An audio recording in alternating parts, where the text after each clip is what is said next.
Hello, my name is Sophie Gedahun, and I'm your host for this episode of the College and Career Readiness Podcast. Today, we're joined by our special guest, Delilah Clay, who's a lobbyist. Before we start our interview, remember to take control of your future. Join the California National Guard and serve your community during local and state emergencies. You'll learn marketable skills, earn a paycheck, and get money for school. Contact Surgeon A. Aquina today at 916-233-7615. All right, so how are you today, Delilah? I'm doing quite well. Thank you. How are you? I'm great. So I want to know, what was your inspiration behind your career? Oh, goodness. When I was in high school, about you guys' age, I always wanted to be a lawyer. I was always interested in politics and policy and law. I watched, Law and Order and Perry Mason and all that jazz, and so that's what I wanted to do. But when I actually went to college, I started to be interested in a lot of different things. I wasn't sure that I wanted to necessarily go to law school, so I took a break from school and started working.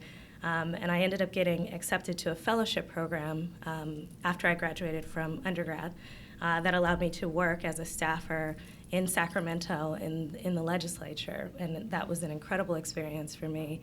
And was something that stayed with me throughout all of the various moves that I made. So just as background, I've done a lot of different things. But I did the fellowship program for a year. Then I went on to work for a lobbying association. But I wasn't lobbying, I was doing public policy work. But by working with their lobbyists, I got to see sort of what they did up close and personal. After those two experiences, I knew that I was then ready to go to law school. So went off to law school in Chicago. Practiced law for a couple of years, about 3.5 years out there in Chicago, and realized that I really wanted to come back and get back into politics and policy work. And so it sort of all started from that initial sort of postgraduate fellowship that I did that sort of planted that seed, in addition to sort of other things from my past, but planted that seed and made me sort of understand that I was interested in developing a career in this space. What was your approach to obtain the position you have? So like I said, it's been a very sort of circuitous path to get to where I am right now. And I think, for all of you, I think the lesson in that is that it's not always a straight, from point A to point B path for whatever it is that you ultimately end up doing. And so I would just encourage, the young folks not to get discouraged by making sort of, various moves to ultimately get to a place where you are going to be happy and feel like you're in the right space. So, I just, at every turn for me, it was important that I was advancing my career, doing things that I was interested in, building skills, so that whenever the next opportunity presented itself, I'd be ready to make that move. And that's the way that I still approach things today. I'm not one of those folks who says, in 10 years I'd like to be a CEO. Like, I'm not that person. But I always want to be doing things where I am utilizing skills that I think I'm really good at, and developing those skills so that if somebody knocks on my door and is like, hey, are you interested in X? That may be a little bit different from what I'm doing right now. I can always be ready to go and make that move. So with that said, what do you think is the best way to enter this career? That's an interesting question, because when you talk to folks who are in this space, a lot of times they come from a lot of different places. That's actually one of my favorite questions to ask other lobbyists and other people who are staffing in the Capitol and things like that. Like, how'd you get into this career? Because everybody comes at it from a different perspective. But if you are a person who's interested in getting into politics and policy work, I would say a few things. One, especially at your age, get active now. And it may be through volunteer organizations, or political groups. If you're involved in like the Sacramento Young Democrats or something like that, get involved civically, because that will allow you to make connections, to understand the city where you live and sort of the sort of interesting touch points and policy issues that are kind of out there in the landscape. So that's one, get involved, get active. Two, I would say, keep your eyes peeled for opportunities. Like I said, I got into politics in Sacramento through a fellowship program in the Capitol. There are a number of different programs, not just the one. The one that I went through was through Sac State. But I know the UCs run a program, USC has a program, and then there are also programs for high school students to be able to do internships. So if you're interested in politics, whether it be in Sacramento or even in DC, look for opportunities to sort of get your foot in the door through internships or connections you may have to some, your Congress member and you want to work in their office. Get your foot in the door that way. And once you do that, it really expands your pool of opportunities.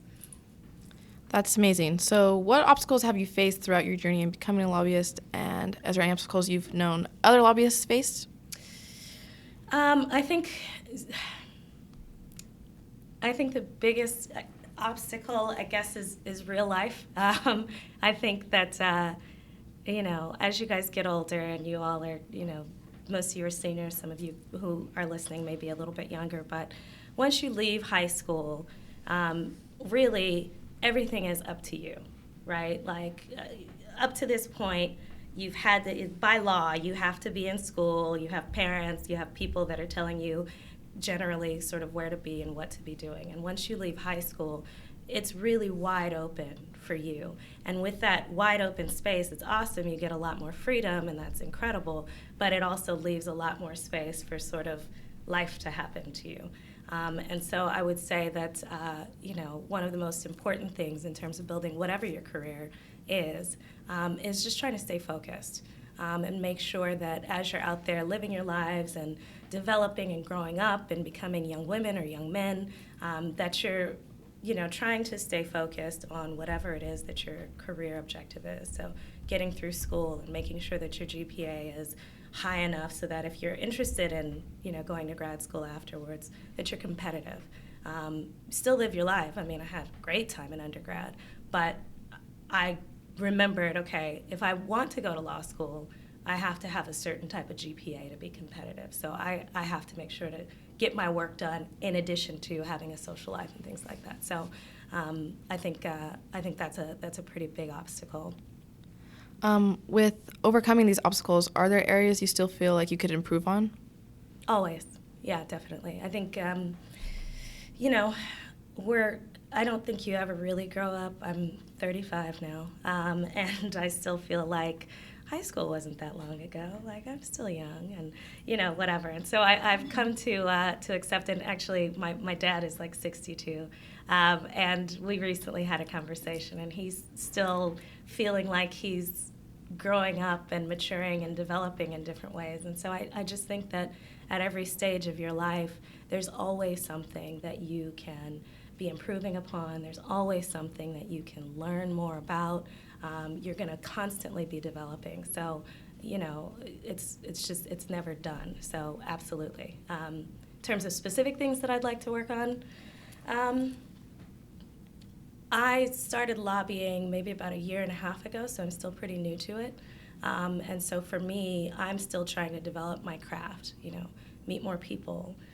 Meeting people and having connections is really important in my line of work. So expanding my network, expanding my level of knowledge for the client base that we have, that's just something that I'm always going to be trying to work on. So yeah, that's kind of where I'm at right now. With this ever-changing improvement, do you still feel like your job is stable? Yeah, I mean, stable business, right? Business is business. I think that there was a time in our history where people would get a job and they'd stay there for 30 years. That is not the case anymore. And so, and I mean, I don't want it to be the case. Like, I like the way that, our market is set up, which is that in a lot of cases it makes sense for you to make multiple career moves, in ultimately trying to reach your goals. And I think particularly, just if I could veer off for a second, as women and as a woman and as a person of color, sometimes it is necessary for you to sometimes it's absolutely necessary for you to be making moves in a dynamic sort of way. the ability for you to jump into a career at 25 and stay at that same location and advance the way that you ought to be advancing can be really hard when you have all sorts of headwinds and things like that. And so sometimes you need to go from company A to company B to company C to get ultimately where you want to go, because of a variety of sort of obstacles that we face that are sort of idiosyncratic. Well, on the topic, what's it like being a woman that holds such a high leadership position? I guess I don't think of myself as holding a high leadership position, because I'm still learning and I'm still trying to figure it out.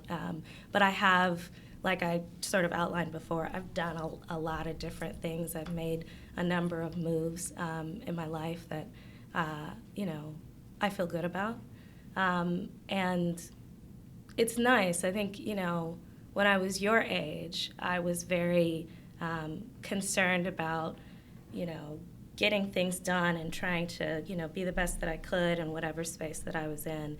And I think once you get past, I would say probably past undergrad, you sort of get to this place where you feel like, and for people who are not going to college, I would say probably about 23, 24, if you're doing a vocational degree or you're going to the military or whatever it is, you get to this place where it's like, okay, I know I'm not going to be a complete failure, so let me try and make some decisions that are in service of my happiness as opposed to necessarily like making the most money or going to the most prestigious school. Let me go to the school that makes sense for me in terms of where my career is at that particular point in time, if that makes sense. Mm-hmm. So yeah. What particular skills or talents are essential for this occupation? Essential, you have to be able to communicate. I think that is 100% the biggest sort of thing that I bring to the table and that any lobbyist is able to bring to the table. And by communicate, I mean verbal communication, your interpersonal skills. There are so many times that, like I think I explained before, a lobbyist is an advocate for an interest in the legislative space, but also in terms of regulatory agencies.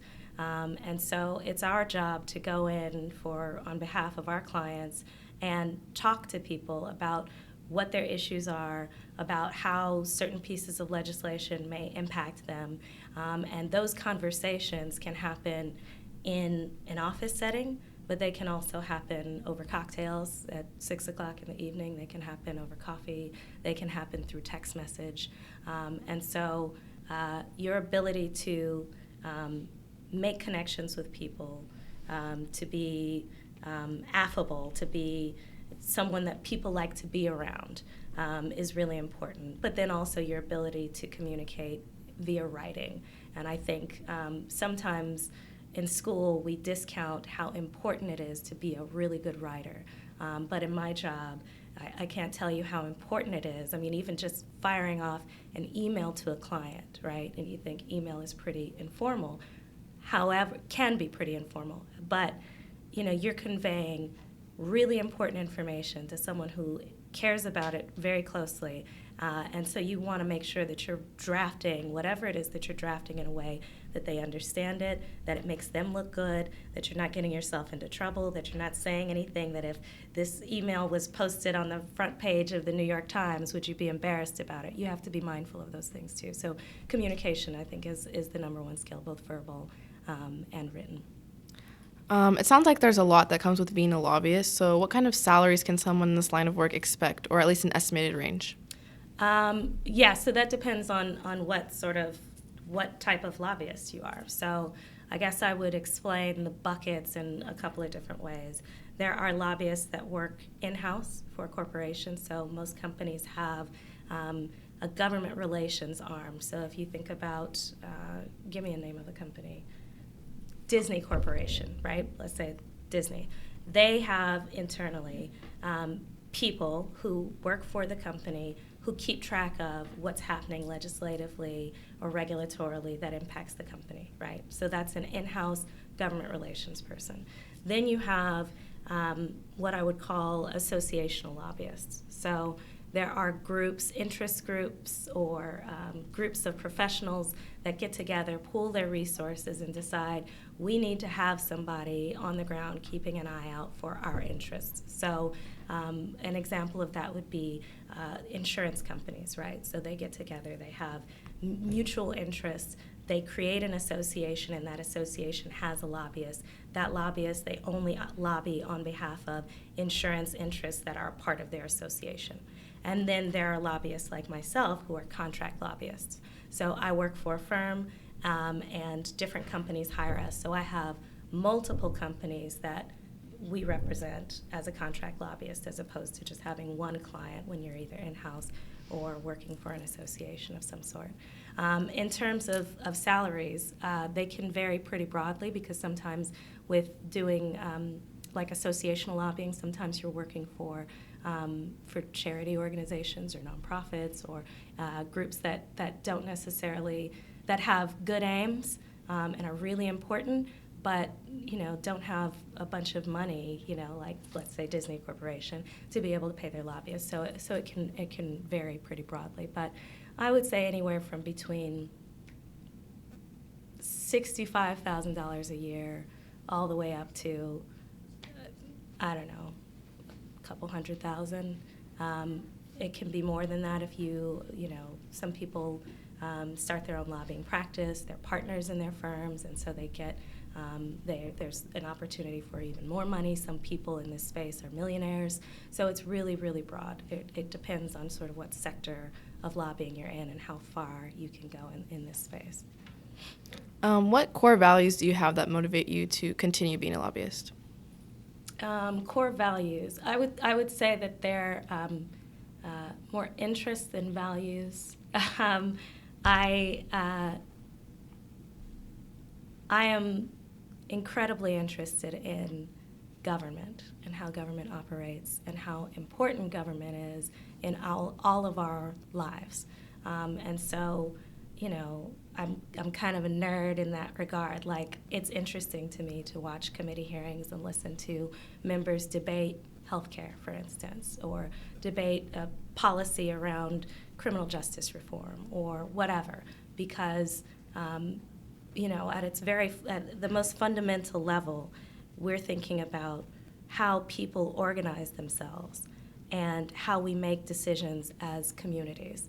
And that's just, it's interesting to me that we sort of, as individuals, give over our faith to these organizations to make decisions on our behalf and how that works. So interest in government, I have an incredible respect for democracy and for the way that our system is set up, sort of the tripart, judiciary, executive, and legislative branches. I'm just kind of a government dork, so. On any note, do you have any advice for any future lobbyists listening? I would say get some life experience. I think that in any space, I don't care what you're doing, if you want to be a lawyer and all you do is like read legal blogs and you go straight through from undergrad to law school and you go and you work at a firm, you're going to be missing some perspective. So, and particularly in the lobbying space, because like I said, government impacts every area of our lives. And so I think it's really useful when people come into this space having had some experience. So for me personally, I like that I have spent some time working, for a policy group that dealt with healthcare. I went off and practiced law on behalf of large corporations, and so I understand how corporations are constructed, what they think about. I understand, litigation costs for them. That kind of stuff is really interesting and important. And now that I come to the policy-making space, I'm able to sort of pull all of that stuff together and be able to say, okay, well, this bill might have these potential impacts. I've seen what litigation does in this space. I know that this is an issue. Highlight that for my client. So if you're interested in policy, I would say don't just focus on the one policy area that you're interested in. I'd say reach out and learn a lot about a lot of different subject matters because it becomes helpful. All right, there you have it. Thank you, Ms. Clay. Thank you.